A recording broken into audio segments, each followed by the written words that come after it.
My rancid blood whispers to me, kill, kill, and kill again. My ruined body yearns to reap death in this world. And when this foul urge calls, it possesses my whole being. Injured, beyond repair. I know nothing besides this.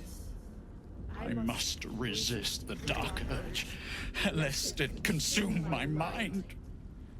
I must discover who I was and what happened to me before my twitching knife hand writes a tragedy in blood.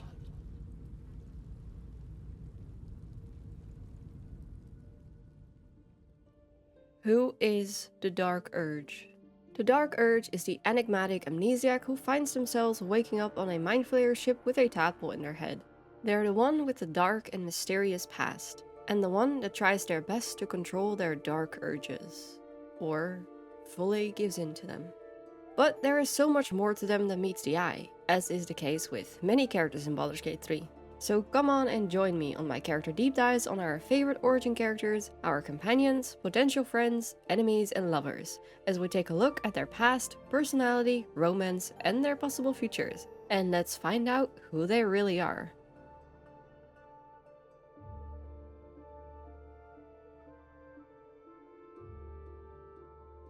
This video contains spoilers for the Dark Urge's entire character arc as well as the game's general plot and ending. So normally I would start this video by talking about where we meet this character for the first time and then talk about their history, personality, romance, etc, etc. But since the Dark Urge is only a playable origin, the format of this video will be a little bit different, as I can't really talk about them the same way as I can about the other origin characters. Nevertheless, I have a lot to say, and this is going to be an interesting video. So we meet the Dark Urge in, well, character creation. The Dark Urge is listed under the Origin Characters tab. Their default appearance is a white dragonborn and their default class is a sorcerer.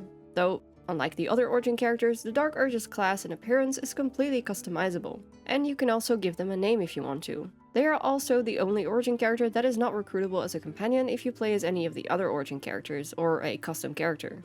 Does that mean the Dark Urge just doesn't exist if you don't play as them? No. Fun fact, you can actually find a dead white dragonborn ball spawn in Orin's room in the Temple of Baal if you don't play as the Dark Urge. I suppose in this universe Orin just outright killed her sibling instead of just giving them severe amnesia and infecting them with a tadpole. And I suppose in this universe Baal just didn't give enough of a fuck to intervene, which might mean that this ball spawn is just a regular old ball spawn as opposed to what the Dark Urge is, but we'll get to that later. I would say that the Dark Urge is basically a custom character, just with a little extra spice, or TAF Plus as you'll hear a lot of people call them. You'll also get the special The Haunted One background, and its description reads as follows. A wicked moment, person, or thing that cannot be slain by sword or spell haunts your mind and flickers in your peripheral vision. You carry it wherever your adventure takes you. Or perhaps it carries you. Just like the other origins and a custom character, the Dark Urge finds themselves waking up on the Nautiloid with a Mind Flayer parasite in their brain. The only difference is they have an extremely awful headache and no idea who they are or how they got there. As they explore the strange Mind Flayer ship, they run into a Githyanki called Lae'zel and a half-elf named Shadowheart, who also seem to have been infected with a Mind Flayer tadpole. The three of them need to find a way off the ship before it crashes, and potentially even do so together. In any case, the Dark Urge ends up falling out of the crashing Nautiloid, plummeting towards their seemingly inevitable end. Before they hit the ground, however, their fall is broken by a mysterious force, stopping them right before they hit the ground. They wake up on a beach close to the Nautiloid wreck the next morning, and even though they made it off the ship, their past remains a mystery, and the tadpole remains in their head. If they don't find a way to remove it soon, their future will be as void as their past. So they embark on a journey with the hopes of finding the means to rid themselves of this Mind Flayer parasite, and an incredible yearning for revenge on whoever did this to them. It doesn't take long for the Dark Urge to realize that they have, well, very dark urges. They seem to be drawn to anything related to death and violence, and whenever they try to remember something from their past or fantasize about doing something gruesome, their body reacts and actually does the gruesome thing they were fantasizing about. As they continue their journey, they will make allies, enemies, friends, and maybe even fall in love. They will be faced with more of their foul urges and slowly discover more about who they were before they were infected with the parasite. How they react to these discoveries is, of course, completely up to us, as we are the ones in control of the Dark Urge's actions. Well, at least most of the time. Elfira lovers, you might want to look away for a few seconds. You open your eyes with a lurch, and you are not in your bed. You stand above a body which is in a state of gore nearly beyond recognition. The body of that brave girl who earnestly swore to devote her life to your cause. Her blood covers you, and its warmth feels like the embrace of an old friend. You recall nothing of how you ended up here, but your head pounds and aches. Overall, the main question we have to ask ourselves when playing as a Dark Urge is, do we resist our relentless urges, or do we embrace them? Before I continue with the video, I want to take a short moment to thank you all for watching. I appreciate it a lot, as these deep dive videos take a lot of time to make, and I've put an incredible amount of effort into making them because I want to make sure the videos I upload are of the highest quality I can possibly make them. If you like these videos I've been making, please consider subscribing so you don't miss a single one, and it lets the algorithm know that people enjoy watching my videos. Your support truly means a lot to me. Again, thank you so much for your time, and now back to the video. So the biggest mystery for us to uncover as the Dark Urge is our past. When we wake up on the Nautiloid, our memories are completely gone. We have no idea who we are, where we came from, or how we ended up on the Nautiloid. Our mind is completely blank apart from the tadpole and an incredibly strong urge to, well, murder. And our name, I guess, that's the only thing we remember about ourselves, apparently. As we continue our journey, we will start to remember snippets of our past, eventually learning that we are a ball spawn. And not just any ball spawn, no, we are a very special ball spawn. The favorite child, if you will. You see, Baal's favorite child wasn't conceived by any normal means. They were created, sculpted by Baal from a drop of his own gore. A pure ball spawn, made to be the ultimate killer. The one that would exterminate all life, so that Baal could rise to supreme godhood. Which, for a god that likes murder, if you murder every single living being, you eventually just run out of things to, well, murder, right? Not sure what Baal's end goal here is, because if there is no murder, then what use is the god of murder? But, what do I know, I guess. It isn't said when or where exactly the Dark Urge was created, and there seems to be some confusion and speculation when it comes to the exact timeline here, because Baal was dead at some point. Now, I'm honestly not very well versed in D&D lore, but I do know that the Lord of Murder returned to life 10 years prior to the events of the game, which would mean that, if the Dark Urge was created only after Baal's return, they would be about 10 years old, which is really young. Even for a shorter-lived race like Dragonborn, who are the soft-canon race for Dark Urge. And we learned from Scalaritus Fel that Dirge was a child at some point, if we take his word for it. So I'm inclined to believe that Baal somehow created or had someone create the Dark Urge after his death. I don't know how that would work, but it's said that the Dark Urge was sculpted from Baal's flesh and blood, so I suppose he technically didn't need to be alive for that. As for the place, we don't know, but I think Baal's temple would be the most logical location.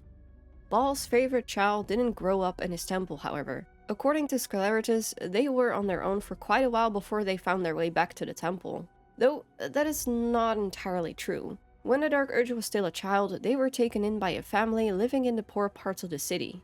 They even made friends that they would occasionally play with on the streets of Baldur's Gate. Times of fun and friends wouldn't last, however. The young Baal spawn would eventually succumb to their urge, later finding themselves standing over the bloody bodies of their loved ones, with a tiny knife in hand. The silence that now filled the room was only broken by a mysterious voice in their head, the words spoken to them directly. Young master, precious fledgling, follow ever your heart. In time, your true family will find you. When the Dark Urge reached adulthood, Scalaritus Fel revealed himself to them. A wretched, goblin-like creature, a butler sent by Baal himself to serve and aid his favorite rotten spawn. Scleritus returned the Dark Urge to the Baal temple in Baldur's Gate, where they would begin training them in the arts of killing in Baal's name. From that point on, the Dark Urge would develop into a cold, calculated killer. While most fellow Baal worshippers would treat killing their victims as a work of art, the Dark Urge preferred more straightforward and practical methods. They would end up being the best of their kind in Baal's eyes, and were very respected among other loyal Baalists, even becoming their leader. At some point, a fellow Baal spawn by the name of Orin the Red joined the cult, and served under the Dark Urge. At this point in time, the Dark Urge believed that she was completely loyal. The Dark Urge continued their killings and was responsible for a string of murders in Baldur's Gate 15 years prior to the events of the game.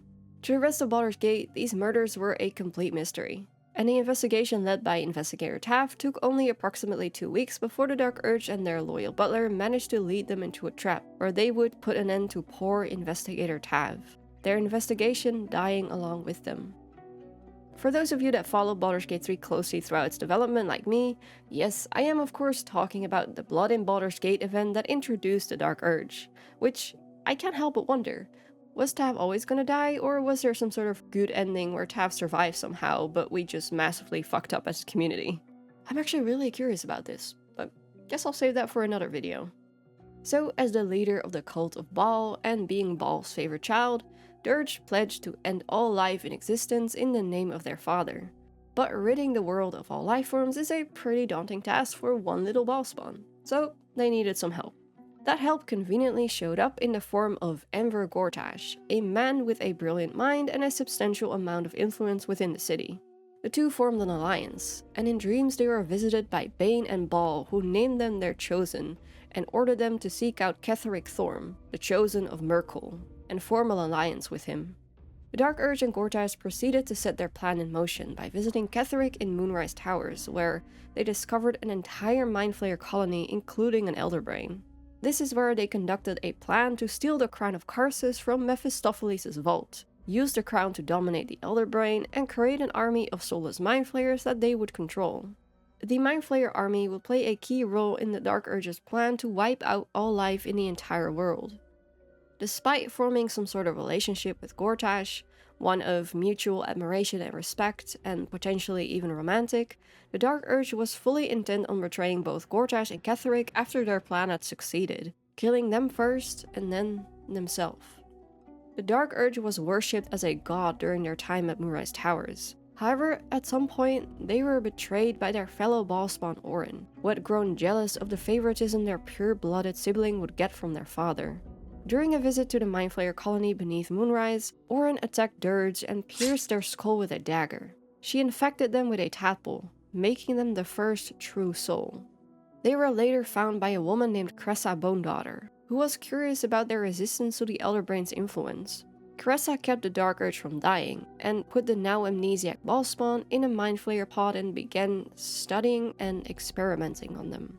She would, open them up and put them back together again to see how the tadpole would react. Despite their attempts to fight it, Dirge couldn't speak and was unable to do anything about the experiments.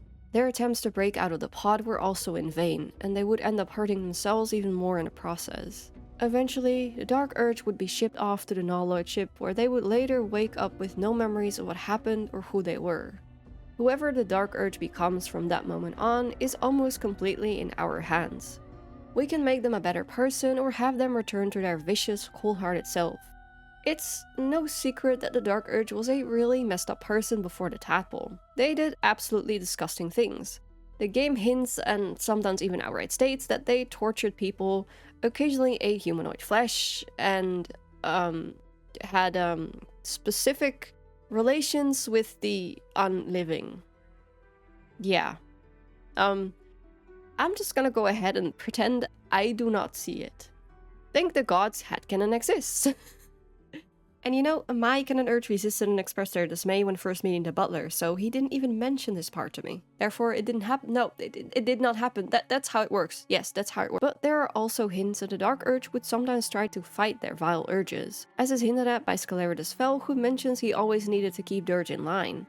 And that one of the worst things the Urge has ever done is given coin to a homeless person. Oh no! The horror! The absolute horror! There was one time you gave a beggar some coin while we were en route to the Devil's Fee. You didn't kick him or spit on him or anything. I was so shocked I almost fainted. I still have nightmares about it to this day. But I'm sure you only did so to lower the suspicions of the Flaming Fist. Surely. All jokes aside, this does bring into question how deep Dirge's loyalty to Bal truly goes, and the struggles they might have had during their time before the tadpole. They were an absolutely horrible person, yeah. And yet, a small part of them had a tendency to resist the Lord of Murder, apparently. I'm not saying they would not have succumbed to their urges without the influence of Scleritus and by extension Bal, but without Scleritus' pushback against acts of kindness, perhaps Dirge would have had more room to explore the side of themselves that wanted to be free of this bloodlust and wanted to be a better person. Sure, giving coin to a homeless person might have just been for show, to make themselves look like more of a decent person than they actually were and not raise suspicion. But from a memory that unlocks after eating noble stock before even ever meeting the butler, it is revealed that the Dark Urge would sometimes kill for mercy. For death is better than to walk this earth with them, meaning the Dark Urge, in it. And that was their own thought behind killing said victim. It's hard to say whether Dirge's behavior is purely because of Bal's blood and his influence on them, or if part of it is just the way they are, seeing as their urges started when they were only a child. Though we don't know if Scleritus had been keeping an eye on Dirge since their creation, or if he only made himself known after their first kill. He could have been poisoning their mind from the very beginning, whispering Bal's will into their mind through dreams. I don't really have much more to say in the Dark Urge's personality. It really depends on how you decide to play them.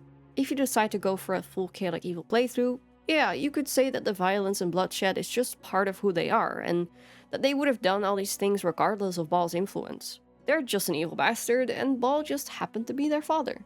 If you play a resisting or redeeming Dark Urge, you could say they've always struggled with their urges and are repulsed by the things they've done. You could headcanon that what happened with their foster family was an accident, just like Alfira or Quill, which Quill is basically Baldur's Gate 3's Stroud. If you've played the Dragon Age games, you'll know what I'm talking about. Maybe they were never really in control of their own body, or maybe they were and they just weren't strong enough to resist despite often trying and failing. If you play as a paladin as a Dark Urge and break your oath, the Oathbreaker Knight mentions how even a Bal spawn can become a paladin. You chose your path, made a pledge, and Bal had nothing to do with it. While paladins don't always have to be heroes, this could be interpreted as the Dark Urge at least trying to be not entirely evil. Ultimately, it just comes down to how we decide to play our Dark Urge character. It's almost a shame a lot of the Dark Urge memories are so well hidden, but on the other hand, I would argue that not knowing all the details gives us even more room to headcanon the background for them. So this is usually the part where I talk about romance, how it starts, how it progresses, etc. But since the Dark Urge is only a player character, I can't talk about their romances like I do with the other Origin characters. They don't even have a romance unless you decide to romance someone, so what I'll do instead is talk a bit about what it's like to play as a Dark Urge and how it compares to a custom character. Now, the Dark Urge does have a Dark Urge specific romance scene if you decide to take a certain path, and I'll definitely talk about that in a bit. But first, what is it like to play as the Dark Urge? Well, as I mentioned early on in the video, it's basically TAF+. It plays very similar to a custom character, but you get a lot of altered dialogue in both options and from the narrator, and you get a bunch of Dark Urge specific cutscenes. I played a custom TAF first and a Dark Urge second, and the difference between the two is immediately noticeable. There are a lot of altered scenes just on the Nulloid itself, and a whole lot more after you've crashed and have woken up on the beach. Like the way your Dark Urge reacts to the corpses on the beach and the infamous Gale's Hand incident. It's not only the extra dialogue and scenes that make the Dark Urge compelling to play, it is also the fact that your background is a mystery to you, and that you'll discover who you were bit by bit as you continue your journey. The Dark Urge just makes you feel like you're really a part of the story. And you are, in many ways, both present and past. You are a big part of the plan to enslave the Elder Brain. You helped steal the crown of Karsus, and you were once the leader of the cult of Bal. You have connections, people know you, and will recognize you when you meet them. They will speak of your past and what role you played in their lives. And your urges are, of course, a big part of your narrative, and its consequences will impact gameplay and combat as well. Think of the Deathstalker mantle, for example. Your other party members are now not the only ones with a secret and a personal backstory. Gale basically has a time bomb in his chest, Astarion is a vampire, and you have to deal with your urges. And this is something you can choose to hide from or reveal to your other party members up until a certain point. And if you're open and honest about your struggles, they can show their support to you. And that's another big difference between a custom tab and a dark urge. As a custom character, you're always helping your companions through their hardships, and there's never really a moment to talk about how your character is feeling. Sure, you can imagine your character having internal struggles, but you can't really share that with your companions because it's all pretty much headcanon. As a dark urge though, you are similar to your companions in that you also have a dark secret, and you're also struggling with your past and your lack of memories. Just like them, you have personal issues to deal with, and you get moments where you can talk about that with your companions and your romance partner. And they each have their own views on it and will help you through it, especially your romance partner. There is a dark urge specific scene with your romance companion that you'll get if you refuse to kill Isabel. If you've left Isabel alive, finish Moonrise Towers and take a long rest before going into Act 3, Scalarius Fel will visit you that night and tell you that, once you fall asleep, you will kill again, just like you did that night in camp with Elvira or Quill. And this time, it will be someone much closer to you. Your lover. I believe it's always a romance companion, and if you didn't romance anybody, I believe it's the character that you've got the most approval with. Anyway, you will have the choice of going back to sleep and risk killing your romance, or attempting to wake them up. As you get close, your urge to harm them will become worse and worse, so you'll have to roll a wisdom saving throw. If you fail, yeah, you will kill your romance companion. But if you succeed, you'll wake them up and tell them they're in danger. From you. You end up passing out and waking up for a brief moment to find yourself tied up. For your own protection, but mostly that of your companion. You get to make a few more saving throws, but as far as I know, failing them doesn't have severe consequences. Don't quote me on that though.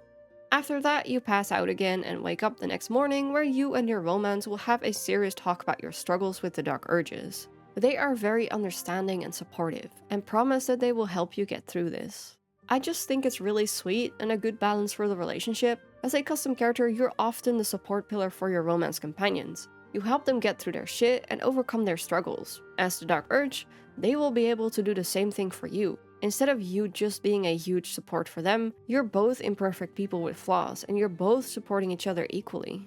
There will be several moments of reflection like this with your romance companion and your other companions as well. Like, when you find out you're a ball spawn, you can again reveal this to your companions, and they will again all have their own unique reaction to it.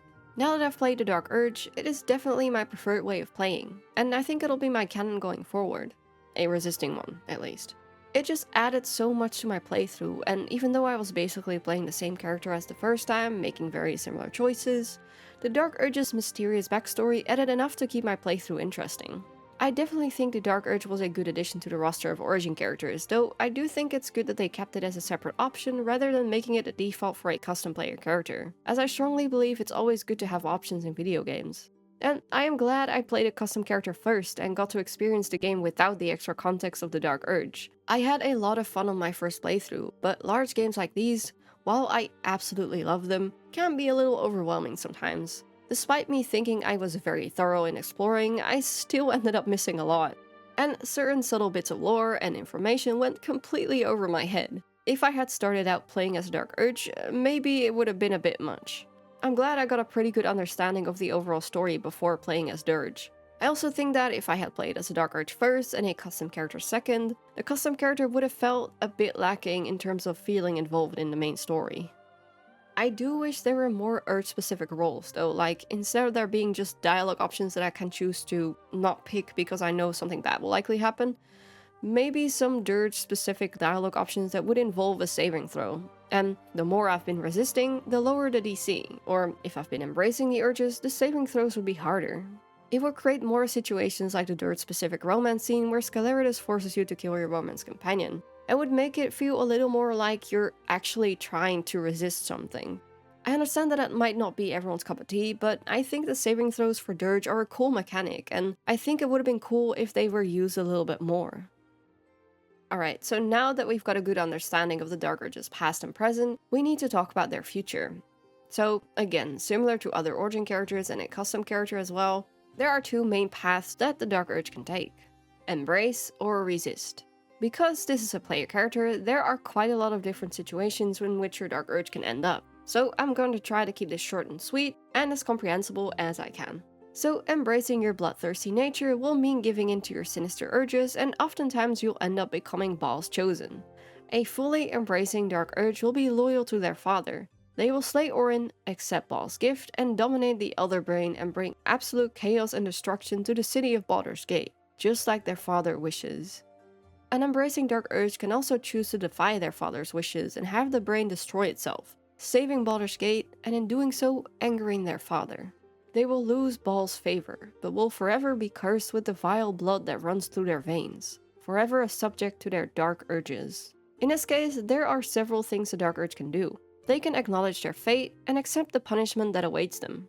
Or they can vouch to find a way to defeat their father. They've defeated the Netherbrain. Surely they can defeat Baal as well. Both of these will almost certainly end in total disaster though, as the dark urge will succumb to their sick urges and later show up at the epilogue party. Absolutely ravenous. A mindless, bloodthirsty ghoul with almost no trace of their former self, ready to strike. Sending yourself to prison is also an option, and that works. For a while. You even get visited by withers who basically tells you that despite your dark nature, you tried to do something good, and ended up saving a lot of people. You deserve a rest now. Unfortunately, the dark urge manages to escape their cell and ends up at the epilogue party. Both versions of the scene play out the same way, and unfortunately I have no footage of this scene, but it's honestly so well done. My words can't properly describe how disturbingly creepy it is. The growling, the twitching, the insane look in your character's eyes, the consequences of defying Baal. Their only purpose now is to kill and make sure the world never runs out of Baalspawn. The last small piece of their former self has drawn them to the place they once shared with friends, where they experienced happiness, hardships, friendship, love. But that is not enough to overcome the sinful wickedness holding its grip over their body and mind. They must kill. It's almost sad to see what they've become. I like that the ultimate ending of this is kind of left open as well. Last thing we see is a dark urge stalking towards the party before the screen goes black. So whether they succeed or not is left up to our own interpretation. The last option for the dark urge is to end themselves right there after defeating the Netherbrain, which is probably the safest option if you want to make sure not to harm anyone else. Plus, it's basically a last fuck you to Baal. Soon after, they wake up in the afterlife, where our favorite undead Withers greets them, and tells them that, even though they are dead, their story is not quite finished. Now, of course, you can also choose to reject Baal from the very beginning and resist your urges. There are several possible endings for a resisting dark urge, like defeating the Netherbrain versus dominating it and becoming a Mind Flayer and such. One of the best endings for a resisting dark urge, though, is the one where they are cured of their cursed blood. Getting that ending, though, might be a kind of a challenge, as you'll need to win the duel with Orin without having your companions interfere. If you fail to win the duel or cheat, you will anger Baal and you'll lose his favor, and will not be cured of his blood. I haven't played through this specific ending, nor have I seen clips of it, but I'm almost 100% convinced you will get the same ending as an embracing dark urge that defied their father at the last moment, and didn't sacrifice himself in this scenario. Of course, to counter this, you could always become the Absolute or turn yourself into a Mind Flayer. If you win the duel against Orin, however, Baal is impressed with you and will offer you his gift. You can become Baal's chosen once again. If you refuse his gift, which is what a resisting dark urge will likely do, Baal discards you. He drains you of all your foul blood, killing you in the process. Thankfully, our Lord and Savior Wither swoops in and brings us back to life. So rise, challenger of gods, and prepare for battle once more. Death will not claim thee whilst I endure. The Dark Urge, the Baalspawn created from Baal's own blood, is cured at last, free to make their own decisions and completely in control of their own actions now. This ending is the ending I got from my resisting dark urge, although I had to reload the duel a few times for it. Oh, don't judge me, I already beat the game without saves coming once. I'm allowed to do this now. Anyway, this ending is definitely the best ending if you're a sucker for happy endings. If you defeat the Netherbrain and save Baldur's Gate, you will get a really sweet scene with your romance companion where you can talk about your future, and you get to reflect on the fact that you've been cured of Baal's essence. You'll also be invited to the epilogue party by Withers, where you'll get to spend some time with your beloved companions. There's music, food, good drinks, and plenty of time to catch up with your friends. And Withers is there as well. He even gives a speech. Quite an interesting speech, if you ask me. Hear me, thou heroes, wastrels, friends. I have waited long to tell you these words. It is over. For now. Thou played thy part in weaving the fabric of fate itself, but for every thread you sewed, so did the gods unravel another. Sleep, rest, revel, but be ready, for thou mayst yet be needed. Until we meet again, I wish thee every possible fortune, health, wealth, love, and above all, problems worth solving.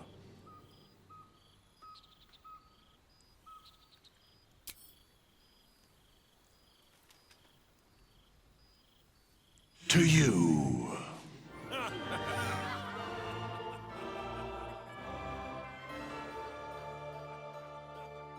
So, who is the Dark Urge? The Dark Urge is the enigmatic amnesiac with a dark past who finds themselves waking up on a Mind Flayer ship with a tadpole in their head. They are the one that goes on a quest to find a way to get this tadpole out of their head. They're the one that makes friends, enemies, the one that falls in love. They're the one that fights their dark urges, overcomes their darkness, and cures themselves of this rotten curse. Or the one that gives in, the one that embraces the darkness and wreaks havoc and brings death to anyone in their way, in the name of their father, the Lord of Murder. They're the hero that saves the city, or the villain that wipes out the world. The Dark Urge is whoever you make them. Baal tried to extinguish thee, but his wrath is imprecise. He only succeeded in killing the part of thee he knew. The urge that drove thee to terrible acts, the spark of brutality that made thee his.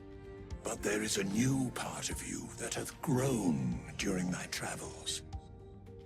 That part Baal could not extinguish, and so, instead of destroying thee, he hath made thee anew.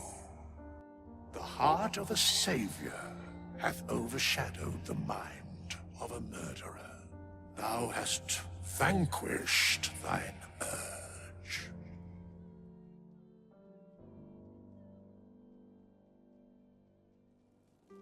Thank you so much for watching. If you liked this video, let me know by liking this video. Or leave a comment and let me know what character you'd like me to do a deep dive video on next. What's your experience playing as a Dark Urge? Did you resist or embrace? If you like my character deep dives, make sure to subscribe to my channel so you don't miss a single one. If you want to support the channel, check out my Patreon, or join my Discord server and let's continue discussing our favorite characters there. That's it for now though. Thanks again for watching, and I hope to see you on the next one.